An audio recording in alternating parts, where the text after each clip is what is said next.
sa buong mundo sa ulo ng mga balita. Ronnie Dayan inutusan umano ni Senator Leila de Lima na magtago matapos madawit ang pangalan sa umano'y drug trade sa New Bilibid Prison. Palitan ng mensahe ng anak ni Dayan at ng senadora ipinakita sa pagdinig ng House Committee on Justice. Dating Region 8 Police Director, Police Chief Superintendent Asher Dolina, itinanggi ang paratang ni Kerwin Espinosa na tumatanggap siya ng payola bilang proteksyon sa drug operation.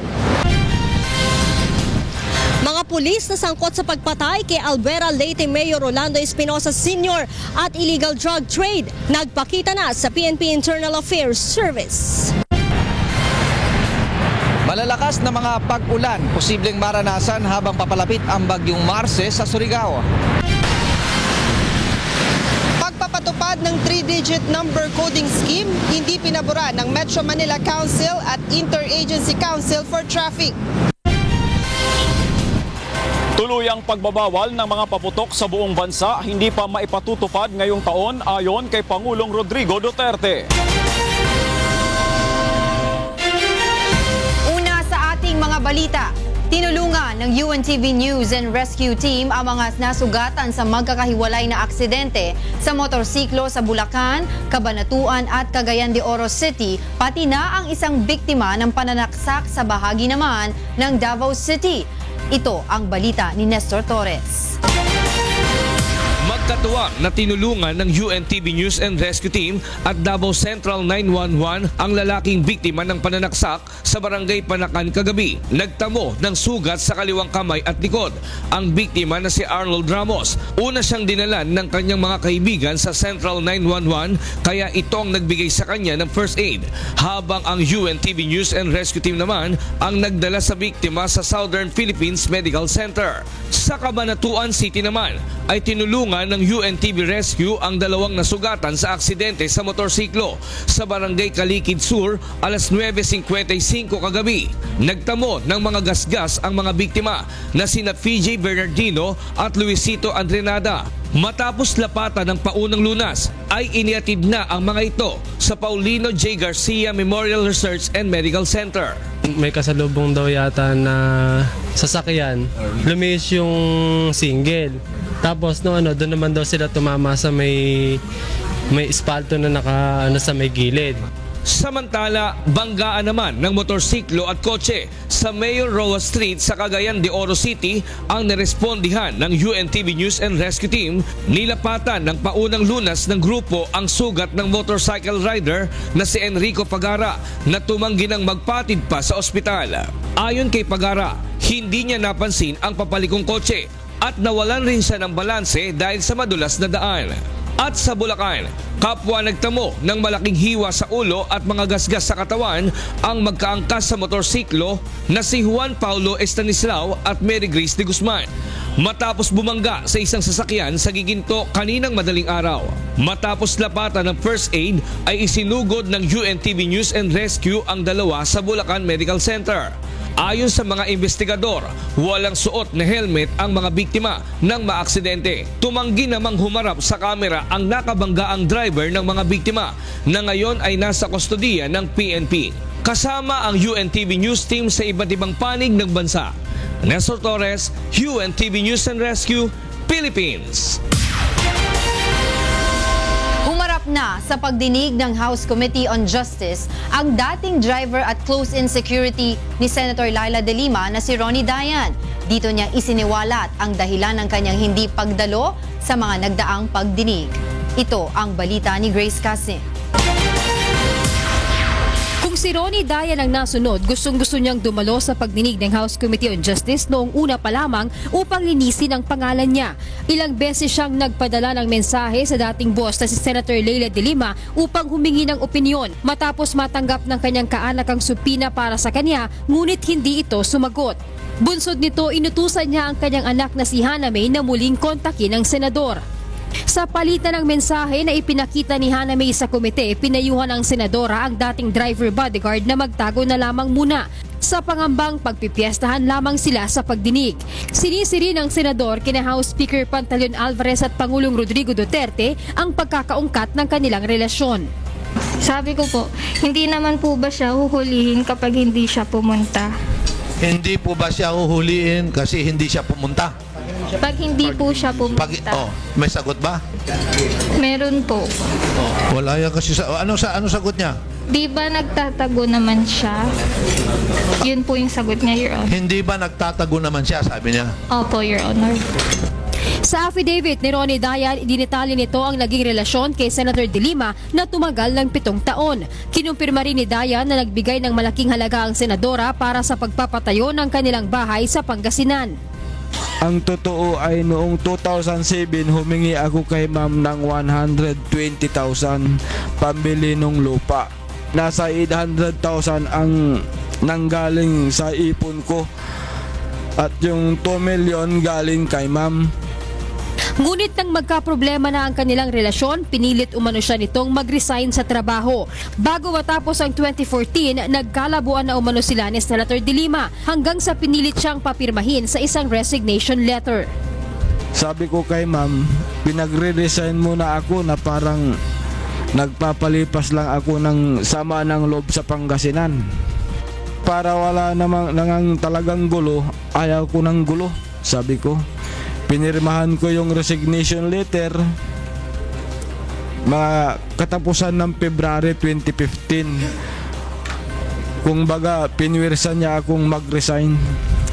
Samantala, pinagbigyan naman ng komite ang hiling nitong legislative immunity upang hindi magamit laban sa kanya ang lahat ng kanyang mga testimonya. Grace Casin, UNTV News and Rescue, House of Representatives. Umano maaaring basta tanggalin ng Senado si Senator Laila De Lima dahil sa umano'y pagpigil nito kay Ronnie Dayan na humarap sa pagdinig ng Kamara.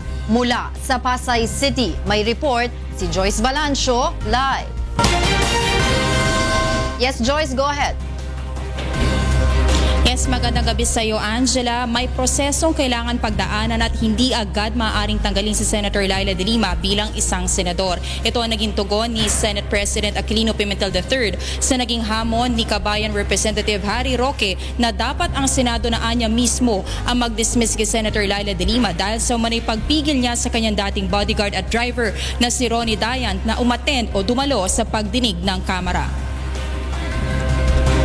Kailangan muna magsagawa ng mini-trial ang House of Representatives upang talakayin kung may sapat na basihan ba para i-cite for contempt si Senator Laila De Lima. Ayon kay Senate President Aquilino Pimentel III, premature pa ang hamon ni Representative Harry Roque gayong wala pang due process sa Kamara. Dapat anya ay madetermina muna ng Kamara kung may pagkakamali ba ang senador at saka sila magsumite ng rekomendasyon sa Senado. Maaari anyang idaan ito sa pamamagitan ng isang ethics complaint at ang pag-contempt kay De Lima na siya naman tatanggapin ng Senate Ethics Committee. Sunod itong titignan ng komite kung may jurisdiction sila sa proseso ng reklamo at upang maglabas na rin ng rekomendasyon matapos ito. Pakinggan natin ang bahagi ng pahayag ni Senator Pimentel na siyang sagot niya sa hamon ni Representative Harry Roque. We are still in this situation. Then how come there's a member of Congress telling the Senate what to do when the House has not even heard the incident, has not even charged her with anything, has not even come up with the final finding or solution or order. So very premature. Kaya let us not be too excited about this. Angela, ayon kay Senate President Aquilino Pimentel III ay hindi naapektuhan ng kredibilidad ng Senado bilang institusyon. Itong kaliwat ka ng aligasyon na ipinupukol kay Senator Laila De Lima, aniya 24 silang senador na may kanya-kanyang mga buhay at hindi kasalanan ng Senado kung anuman ang gawain o aksyon ng isang miyembro nito. Angela? Maraming salamat sa iyo, Joyce Balancio, live na nag-ulat mula sa Senado. Tila tumugma naman ang nilalaman ng affidavit ni Ronnie Dayan sa ilang naging pahayag ni Kerwin Espinosa tungkol sa umunay pagtanggap ng drug money para sa kampanya ng nooy Justice Secretary Laila De Lima. Ito ang balita ni Nel Maribuhok. Sa kanyang pagharap sa House Justice Committee, idinitalye ni Ronnie Dayan kung papaano siya inuutusan ni dating Justice Secretary Laila de Lima na kumuha ng pera sa suspected drug lord na si Kerwin Espinosa. Ayon kay Dayan, 5 beses silang nagkita ni Kerwin noong 2014 at ang nakukuha niyang padala ay direkta niyang ibinibigay kay de Lima na tugma naman sa naging pahayag ni Espinosa. Tinitext na lang ako o sinasabihan ako ni ma'am, punta ka sa ganito, magkikita kayo ulit ni ano. Ganon mag-isa lang po ako kapag minimit ko po si Kerwin. Si Kerwin po mismo ang nag-aabot ng pera at inaabot ko ang mga ito kay ma'am pagdating sa bahay, sa mismong kwarto. 3 beses na rin anya siyang nakasama sa pagbisita sa loob ng New Bilibid Prison, ngunit kalaunan ay naiiwan na lamang siya sa sasakyan. Pinabulaan na naman ni Dayan na tumatanggap siya ng pera mula sa dating NBI Director na si Rafael Ragos. Nakilala ko po si Director Ragos noon siya ay nasa NBI pa. Ako po ang ginawa niyan tulay para tulungan siya ilapit kay ma'am para sa promotion niya. Pero yung pong salaysay ni Sir Ragos na sinasabi niyang ako daw ang tumatanggap ng 3 million, 5 million, 1.6 million na pera ay hindi po totoo. Itinanggi rin niya na kilala niya ang ilang Bilibid inmates na sina Herbert Colanco at Engelberto Durano at nakakakolekta siya ng payola o drug money mula sa mga ito para sa kampanya ni de Lima. Nilinaw naman ni Dayan na wala siyang ideya na sangkot sa illegal na droga si Kerwin Espinosa at pera mula sa drug operation ang kanyang mga kinukuha. So yung panahon na yon, kilala mo ba kung sino si Kerwin? Hindi po sir, hindi ko po siya kilala na yung drug lords pala yung Kerwin na yon. Kailan ka nagkaroon ng ideya na yung Kerwin ay drug lord? Nung nitong pagkapatay lang ng tatay niya, sir. Nel Maribuhok, UNTV News and Rescue, House of Representatives. Pakakawalan na ng House Committee on Justice si Ronnie Dayan, oras na matapos na nito ang pagbibigay ng testimonya sa komite. Pansamantala namang kukunin ng Department of Justice ang kustodiya nito habang pinag-aaralang isailalim sa Witness Protection Program. Ayon kay DOJ Secretary Vitaliano Aguirre II, inatasan na niya ang National Bureau of Investigation na maghanap ng ligtas na lugar kung saan maaaring mamalagi si Dayan. And after we have concluded that he is qualified, then pwede muna namin silang protektahan. But later, kung they are disqualified, then we are not going to extend the WPP protection anymore. Samantala, ibinigay na sa isang informant na taga-La Union ng 1 milyong pisong pabuya para sa pagkakahuli kay Ronnie Dayan. Ang naturang halaga ay ibinigay ng grupong Volunteers Against Crime and Corruption o VACC sa pamamagitan ng donasyon mula sa ilang negosyante. Si Dayan ay naaresto ng mga otoridad noong Martes, November 22 sa Barangay San Felipe, San Juan, La Union. Siya nga ang tinuro ng Police Regional Office 1 na nagbigay talaga ng impormasyon. So wala na ibang dapat mag-claim niyan. Siya, hindi nahuli si Dayan kung wala yung impormasyon niya. Itinanggi naman ni dating Region 8 Director Chief Superintendent Asher Dolina ang paratang ni Kerwin Espinosa na tumatanggap siya ng payola bilang proteksyon sa drug operation. Handa rin umano siyang humarap sa Senado upang bigyang linaw ang mga aligasyon ni Kerwin Espinosa. Ito ang balita ni Aiko Miguel. Hindi kailanman personal na nakita ni dating Eastern Visayas Police Regional Director, Police Chief Superintendent Asher Dolina si Kerwin Espinosa at lalong wala siyang inuutusan upang kumuha ng payola sa nasabing drug lord. Bilang isang abogado, idiniin ni Dolina na may loopholes o butas ang mga pahayag ni Espinosa laban sa kanya. Hindi naman niya sinabi na binigay niya directly sa akin. Ang sinasabi niya, binigay niya kay Victor Espina yung cash or cheque na linagay sa isang account. Doon, bilang investigador, natutuwa ako because there is now a paper trail. Alaman natin kung sino ang naging task ng cheque, kung kaninong account ipinasok yung cheque, kung totoo man yung sinasabi ni Kerwin. Kasunod ng mga akusasyon na isang opisyal na mabigyan siya ng pagkakataon upang makapagsalita sa Senado at makipagtulungan upang malinis ang kanyang pangalan. Ang gusto ko is sana maimbitahan din ako ng Senate na makapag-appear doon. Kasi kung halimbawa, pailan ako ng kaso, yun naman ay aking sasagutin sa isang affidavit. Pero gusto ko rin sana kung pwede, maski sa ang venue, whether sa Senate or sa Congress, ako may indimbitahan. Ako'y magsasalita tungkol sa akin nalalaman. Tungkol dito sa operasyon ng illegal drugs. Si Dolina ay kasama sa 20 opisyal na dinismiss ng ombudsman dahil sa maanumalyang pagbili sa 20 rubber boats na nagkakahalaga ng 4.5 million pesos noong 2009. Kinatigan naman ng Court of Appeals ang grupo ni Dolina na ma-reinstate sa serbisyo at makapagtrabaho sa ilalim ng Office of the Chief PNP o sa Personnel Holding and Admin Unit dahil wala umano silang nalabag sa batas. Samantala, ipatatawag naman ng Internal Affairs Service si Dolina upang hingan ng counter affidavit. When we have received yung transcript ng minutes ng or we received the affidavit of Kerwin Espinosa, yung official copy, then it will just be fitting to inform General Dolina that there are allegations being imputed against him, and he is given now the chance to refute or rebut these allegations through either a counter affidavit. Aiko Miguel, UNTV News and Rescue, Quezon City. Lumutang na kanina sa Philippine National Police Internal Affairs Service o PNP-IAS ang mga pulis sa sangkot sa kaso ng pagpaslang kay Albuera Mayor Rolando Espinosa Sr. at kabilang umano sa mga protektor na operasyon ni Kerwin Espinosa. Ito ang balita ni Lea Ilagan.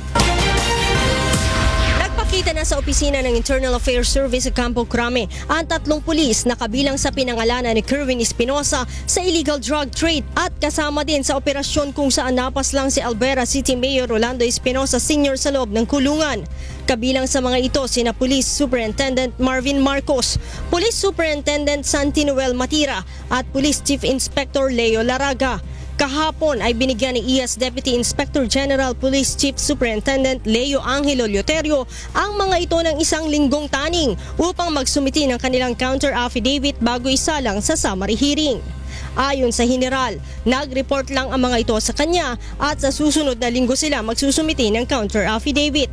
Tumanggi na rin ang mga ito magpa-interview sa media. Samantala, nilinaw naman ni Lioterio, kailangan nilang idaan sa due process ang investigasyon upang wag ma-dismiss ang kaso dahil sa teknikalidad.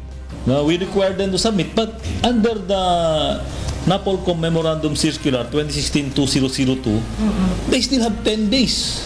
So if they subscribe to the 10 days, maghihintay tayo. Hindi rin naman pwedeng basta desisyonan ang reklamo laban sa mga ito dahil dismissal from the service ang parusa sa kasong grave misconduct. We are talking about the lives of the policemen here also, di ba? So, I think they deserve due process. It must be impartial, it must be objective. We are not crying for blood here. We are administering justice.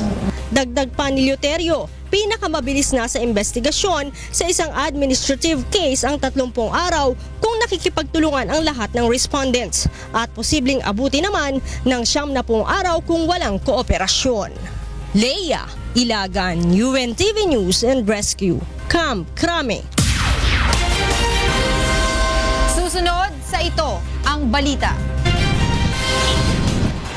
Tuluyang pagbabawal ng mga paputok sa buong bansa hindi pa maipatutupad ngayong taon ayon kay Pangulong Rodrigo Duterte. Maaari nang humiling ng access ang publiko sa mga datos ng Executive Department sa pamamagitan ng Electronic Freedom of Information Facility simula bukas. Ito ang balita ni Rosalie Cos.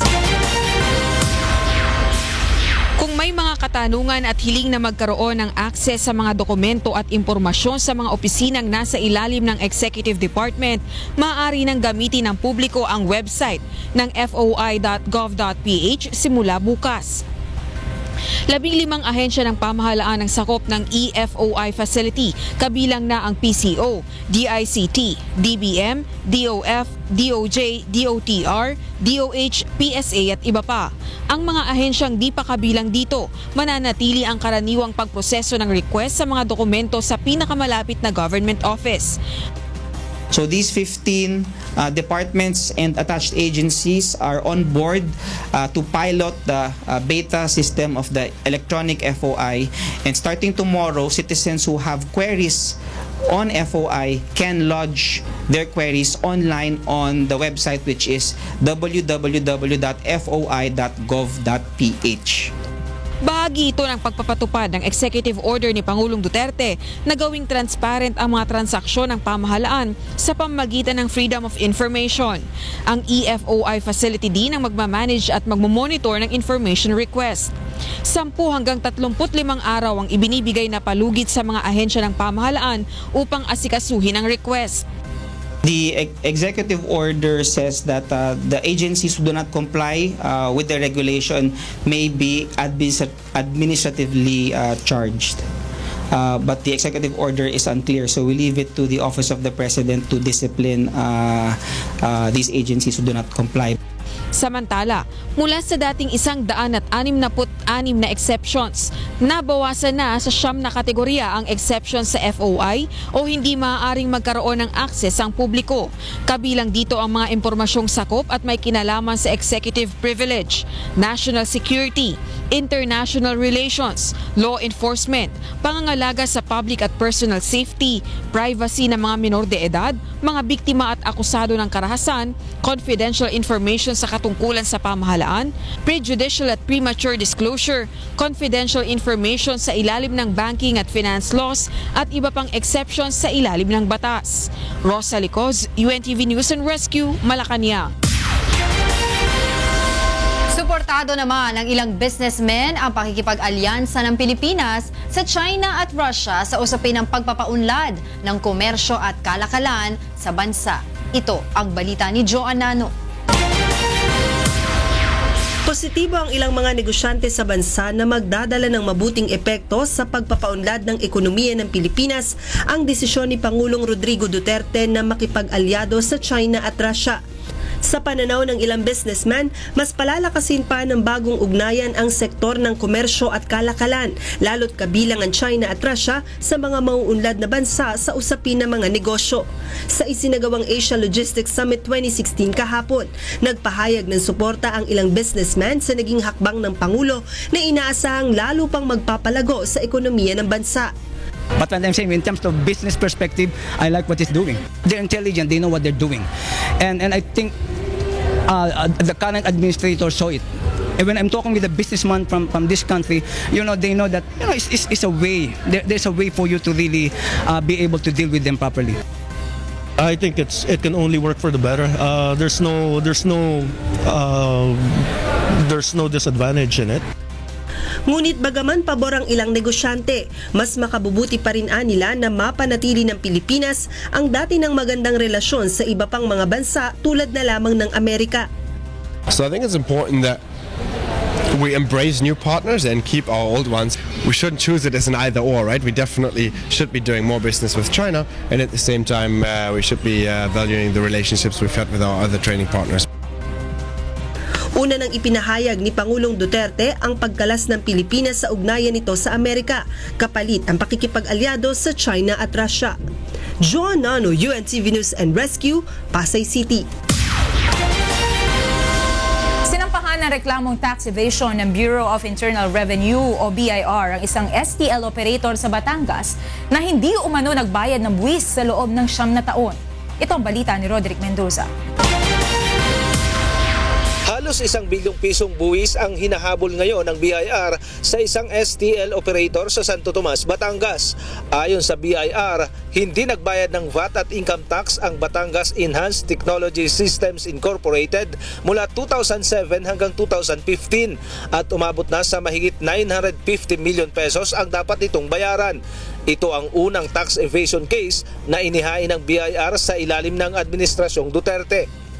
They've already given us the directive to pursue the rate program. We were also not just sitting still during the time that we were not filing here. We were actually putting together cases. Tuloy din ang paghabol ng ahensya sa mga kinasuhan ng tax evasion ng nakaraang administrasyon. Panawagan ng BIR, magbayad ng tamang buwis upang makaiwas sa kaso. Kung hindi ka magbayad ng tama, meron kang kinikita, pwede kang makulong. So yun yung sinasabi ng batas.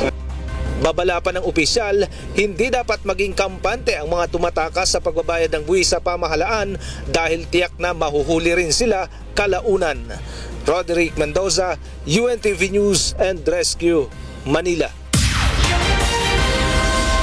Titiyakin ni Pangulong Rodrigo Duterte na maipatutupad na sa susunod na taon ng nationwide total firecracker ban. Kasunod na rin ito na nangyaring pagsabog sa isang pagawaan ng paputok sa Bulacan, kahapon ay kinasawi ng isang mag-iina.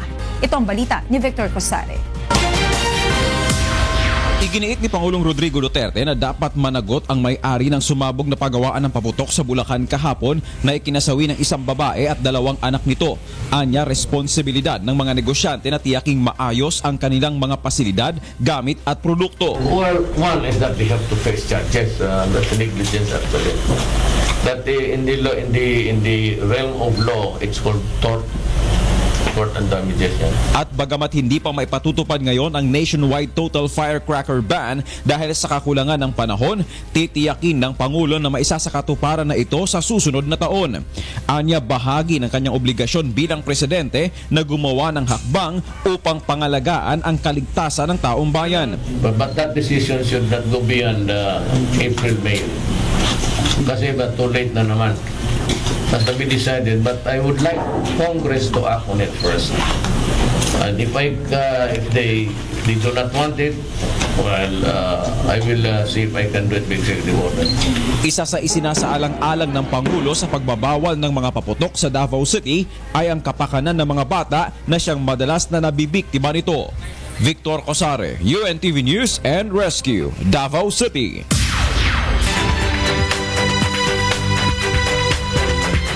At karing kay katamong balitang promdi. Memielang babala deng otoridad king Davao City ang megkumpisa king tuto king bulan, istrikto daneng ipatupad ang anti-jaywalking ordinance king Balet. Ining balita ng Victor Cosare. Kanunay makita sa dakbayan sa Davao ang dili paggamit sa katawhan sa mga pedestrian lanes o overpass sa pagtabok sa kalsada. Apan sugod sa unang adlaw sa Disyembre, istrikto nang ipatuman sa Davao City ang anti-jaywalking ordinance. Bot ipasabot, dakpo na sa mga otoridad ang dili mulabang sa husto nga tabukanan. Subala pa sa tigpangulo sa City Transport and Traffic Management Office, usa ka gatos ka piso ang multa sa paglapas sa maong ordinansa. Manghuli na kami at saka may pain na tayo.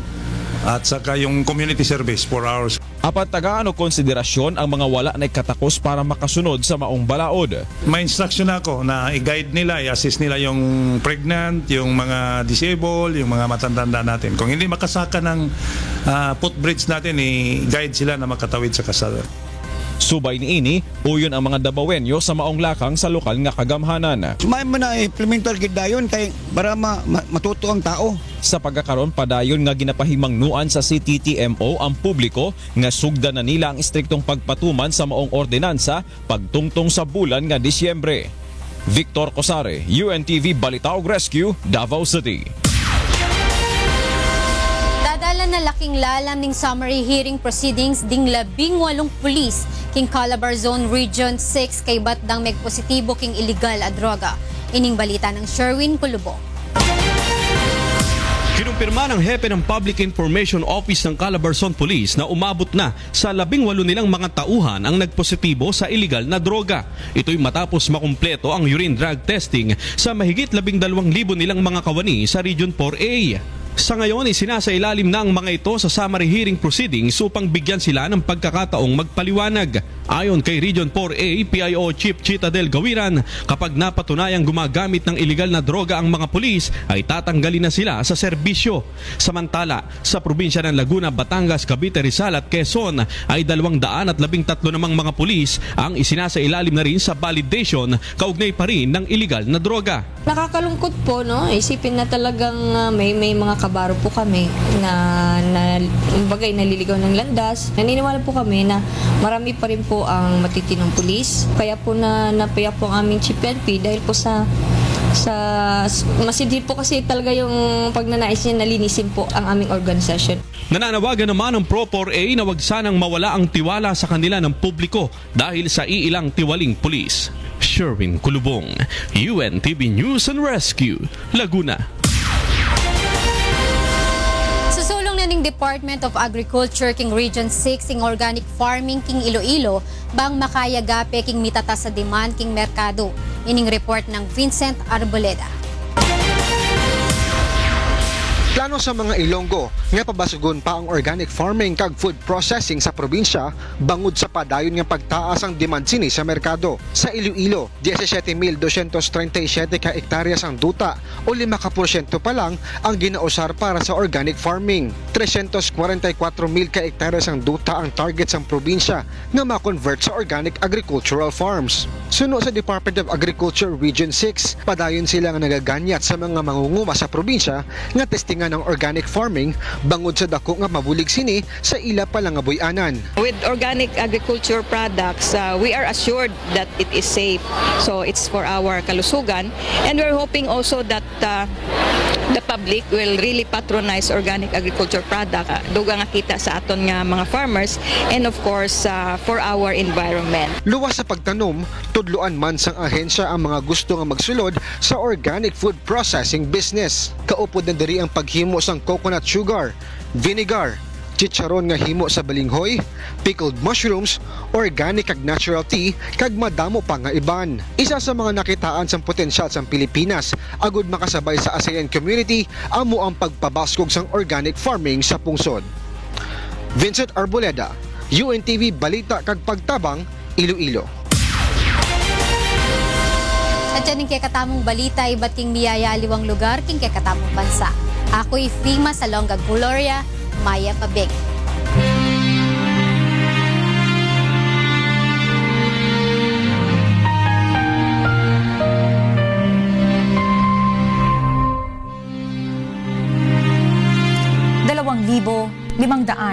at 58 araw na po ang nakalipas mula na maganap ang malagim na Maguindanao Massacre.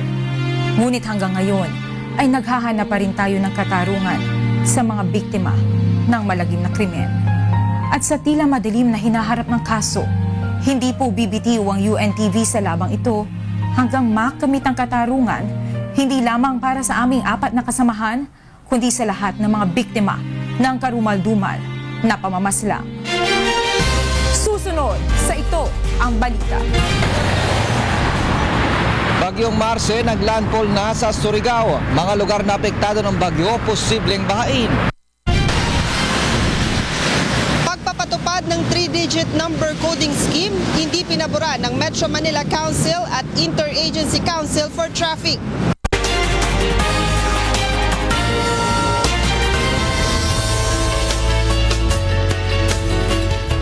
Inaasahang magpapaulan ang Bagyong Marce sa mga lugar na dadaanan nito. Alamin natin ang latest sa lagay ng panahon mula kay Ray Pilayo na nasa UNTV Weather Center. Ray, naglandfall na ba si Marce?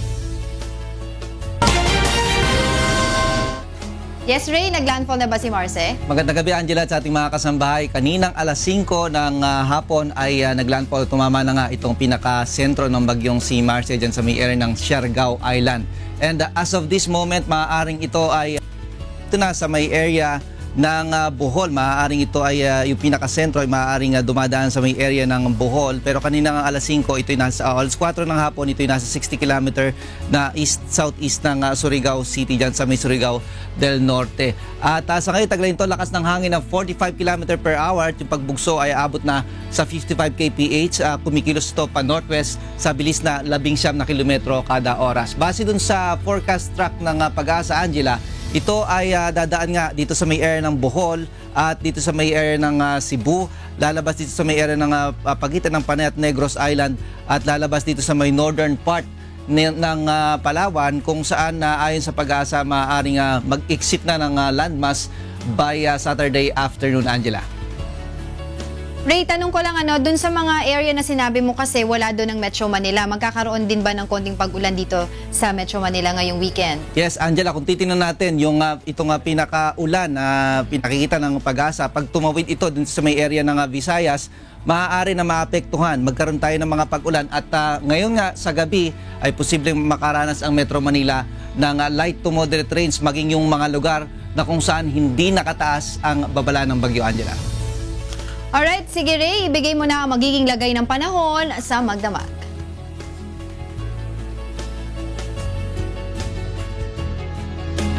Narito po magiging ng panahon sa mga susunod na oras. Dahil nga po dito sa bagyong si Marce, nakataas po kayo ng signal number 1 dyan sa may area po ng Romblon, Cuyo Island, Calamian Group of Islands, yung part po ng Mindoro provinces. Sa Visayas area naman po ay nakataas sa Biliran, southern part ng Samar at eastern Samar, at sa Leyte area, southern Leyte, Bohol, Siquijor, Cebu, kasama na po yung Bantayan at Camotes Islands, sa Negros at Iloilo, yung area po ng Capiz, Aklan, Antique at Guimaras. Signal number 1 din po sa Surigao del Norte at Surigao del Sur, Dinagat Island, yung Agusan del Norte at Agusan del Sur, kasama na po ang Misamis Oriental at yung Camiguin Island. Sa mga lugar po na yan ay makakaranas po ng mga pagulan at pagbugso ng hangin, at meron pong mga lugar na makakaranas din po na malakas na mga pagulan, lalo na yung Caraga at yung Eastern Visayas, kung saan nandun nga po ngayon yung bagyong si Marce. Sa forecast naman po ng Pag-asa, ang area po ng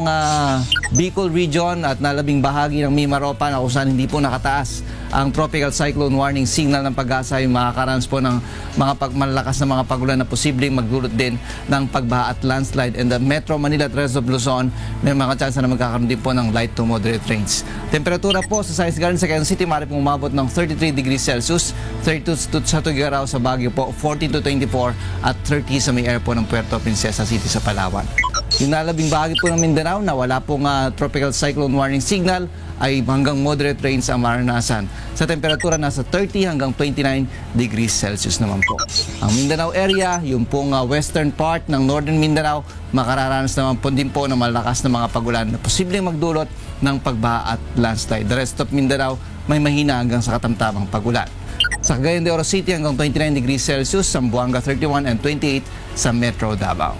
Samantala, ang atin pong sunrise, 6:01 a.m. atin naman pong sunset, 5:24 p.m.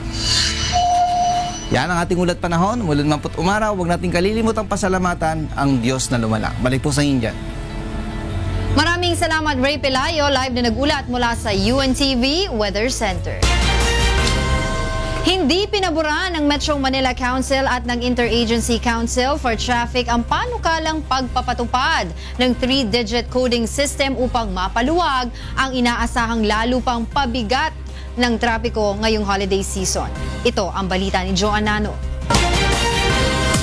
Pangangailangan pa ng mas malalim na pag-aaral ang panukalang pagpapatupad ng 3-digit coding scheme. Ayon kay Metropolitan Manila Development Authority Officer in Charge Tim Orbos, hindi maaaring magpadalos-dalos sa pagpapatupad ng mga hakbang dahil maaari itong magdulot ng problema sa halip na makatulong. Ang tinitignan ho ng ating mga mayors, siguro kailangan na patibayin muna yung enforcement on the local level, on the community level. But definitely not for the Christmas season. Sa halip, nagkasundo na lamang ang kapulungan ng mga alkalde na mas paigtingin pa ang pagsasagawa ng clearing operations sa mga kalsada upang maialis ang lahat ng mga nakasasagabal sa daloy ng mga sasakyan.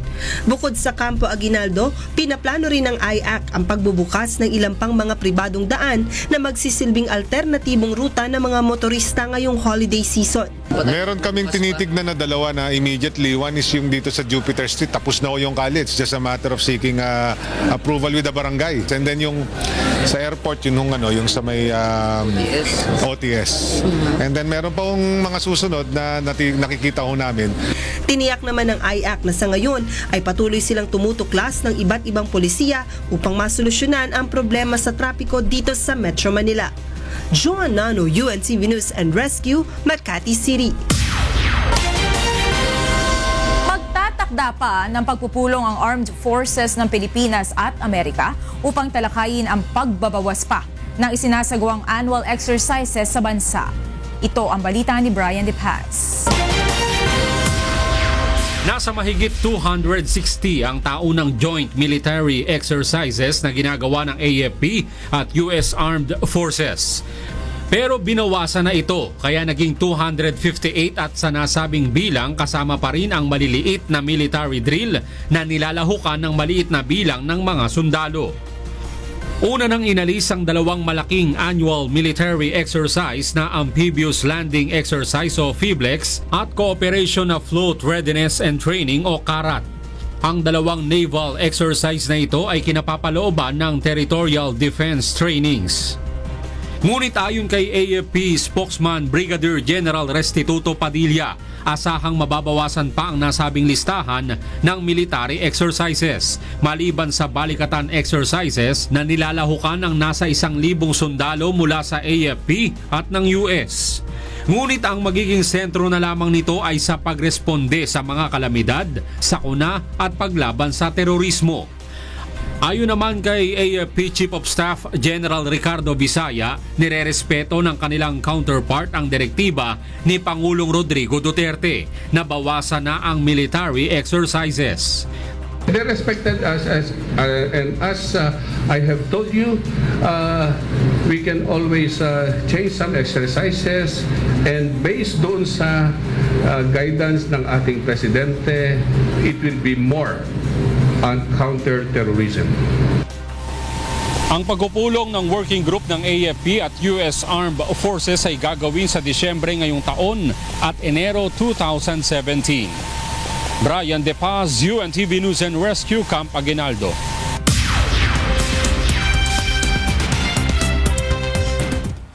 And for the news abroad, Bolivians in La Paz stage their protests against what they claim as ineffective administration of water supplies, which will also blame for the country's worst drought in 25 years. Efren Castillo reports. Bolivianos en el sur de la capital, La Paz, protestaron este martes por la noche contra la administración ineficaz de suministros de agua, al que culpan por la peor sequía del país en 25 años. Aunque el gobierno se comprometió al racionamiento del agua 3 días por semana, cada uno por 2 horas, varios han pasado 2 semanas sin agua. Ya estoy cansado, ya no tenemos, ni siquiera la cisterna llega hasta mi casa. Los críticos han cuestionado el plan de emergencia como 10 tanques usados anteriormente habían sido traídos a la capital para suministrar agua, presentando preocupaciones con respecto a la contaminación de agua y riesgos de salud. Los desabastecimientos y problemas de la contaminación también se han extendido a los hospitales, en donde los procedimientos están siendo limitados a las emergencias debido a la falta de agua limpia. Que si se mantiene la restricción de agua, evidentemente las operaciones ya no se van a hacer tan frecuentemente, ¿no?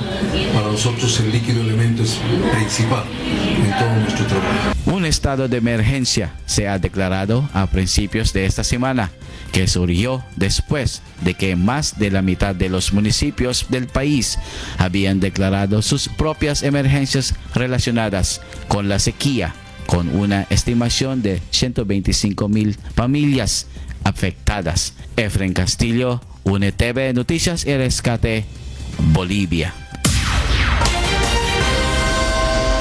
Meanwhile, in the U.S., authorities found no drugs or alcohol in the system of a man accused of crashing an elementary school bus, killing 6 children and critically injuring 5 others.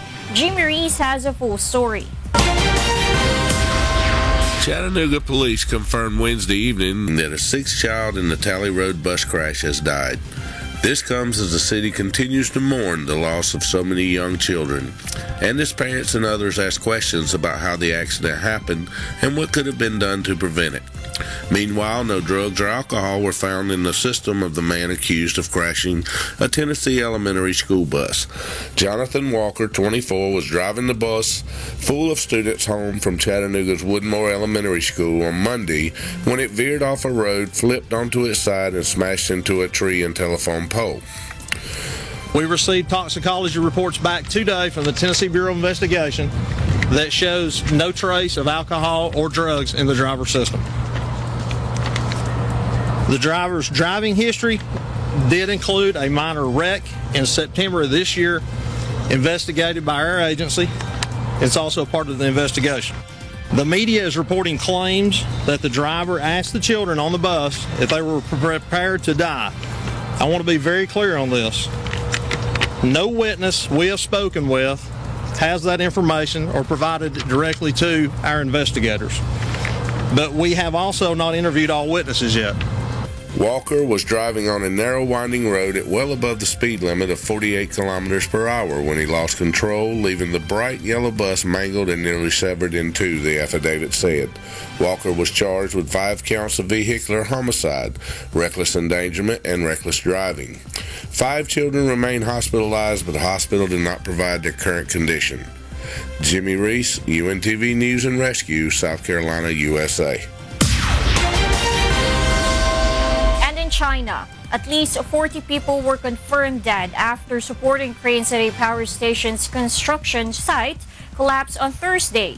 The accident in the city of Yichun in Jiangxi province occurred at about 7 a.m. when the platform of the plant's cooling tower, which was under construction, collapsed. Authorities say that the death toll is likely to rise further as rescue works were still underway. An unknown number of people remain trapped. And those are the stories making headlines from around the world. I'm Darlene Basingan. Good evening.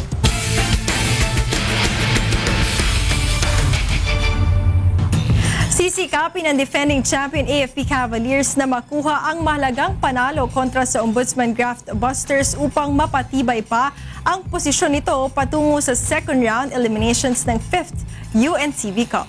Ito ang balita ni Bernard Dadis. Marcos kukuha ng bola, pinasok, Caceres, kaliwa, yes! Baseline drive, kick out, Marcos sa labas, off the glass. Desidido ang Ombudsman Graft Busters na masungkit ang kanilang ikatlong sunod na panalo sa kanilang sagupaan ng defending champion AFP Cavaliers sa Pasig City Sports Center ngayong araw. Ang Ombudsman ay 2 sunod nang nananalo sa kanilang huling laban matapos ang 2 talo sa una nilang salang ngayong season. Aminado ang Graft Busters na mabigat na kalaban ang defending champion. Kaya naman paghahanda nila ito ng husto, lalo na't nakataya rito ang kanilang ticket sa second round eliminations. Kaya naman, lahat naman kaya. So we will work hard na lang para mas maganda yung gagawin namin. Sakaling manalong ang Ombudsman, aangat sila sa ikatlong pwesto sa Group A ng UNTV Cup Season 5. Nice dish, Pascual. Bilis, ano? Alvin, back to Eugene, forced to put it up and score! Ngunit ang AFP Cavaliers nangakong babawi mula sa kanilang 2 sunod na pagkatalo. Yung championship caliber namin dapat ibalik namin eh. Yun eh. Tingin ko makakabalik naman. Puro veterano naman yan eh. Kaya lang konting pupush ko pa ng konti. Ito ang unang pagkakataon na 2 sunod na natalo ang Cavaliers. Sabi ko sa kanila, next game, win or win. Sabihin, we can't accept the fact na kailangan matalo pa kami for 3 consecutive losses. 4 mula sa 6 na kuponan sa bawat grupo ang aabante sa next round. May natitira pang tig-1 laban ang bawat kuponan sa Group A sa darating na December 4. Una rito ay nagsagupa sa first game ang Judiciary Magis at HOR Solons at ang PNP Responders laban sa GSI Espiri's sa third game. Mapapanood ang kabuang laban ng triple header sa darating na linggo sa UNTV alas 2 ng hapon. Bernard Dadis para sa UNTV Cup Season 5.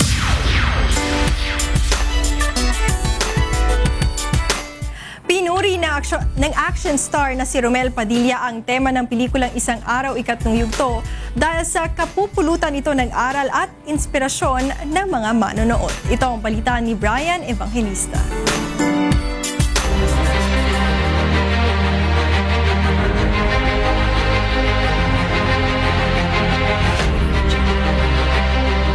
Bukod sa mga bigating artista na sina superstar Nora Honor, Filipino indie film queen Gina Pareño at Ray PJ Abellana, makakasama rin sa advocacy film na Isang Araw Ikatlong Yugto ang veteranong action star na si Romel Padilla. makakaeksena mismo ng aktor, ang pangunahing bida, direktor at manunulat ng pelikula na si Kuya Daniel Razon sa mga kaabang-abang at umaatikabong fight scenes. Napakaganda dahil isang pelikula na makakapagbigay ng liwanag at inspirasyon na may bukas pa, especially kapag pinag-usapan yung tamang pamamahala at tamang pagsisilbi, lalong-lalo na sa ating mga kapulisan. Bukod sa pagiging aktor at movie producer, si Romel ay kasalukuyang nanunungkulan bilang senior board member ng Nueva Ecija. Kaya nagustuhan niya ang tema ng pelikula. Medyo nanibago din ng konti dahil matagal tayong hindi nasabak sa action and na-impress din ako kay Kuya Daniel dahil yung kilos niya is hindi mo masasabing bagong action star eh. Hindi, may kilos si Kuya Daniel, may acting and sarap katrabaho. Ikinatuwa rin ng batikang aktor na makabahagi sa natatanging advocacy film na hitik sa mabubuting aral at layuning makatulong sa pagresolba sa ilang problema sa lipunan. Na sana po, suportahan natin ang pelikulang ito. Ang kikitain po ng proyektong ito ay mapupunta po sa rehabilitasyon ng ating mga kababayan na nalulung sa droga at upang sila po ay ating maiahon sa kanilang hinaharap na suliranin. Kaya sa nalalapit na pagpapalabas ng isang araw ikatlong yugto ngayong Disyembre, tayo na't manood ng pelikulang may puso at malasakit. Brian Evangelista, UNTV News and Rescue, Philippines. At yan ang ating balita sa sports at entertainment ngayong gabi. Ako po si Talia Javier. Balik sa inyo, Angela and Monica. Maraming salamat, Talia. At yan ang naging kabuuan ng ating balitaan ngayong gabi. Aming inilahat ng buong katapatan kung paano namin nasaksihan. Kayo'y makapagtitiwala na ang aming nakita at narinig ang aming ibinabalita. Magandang gabi.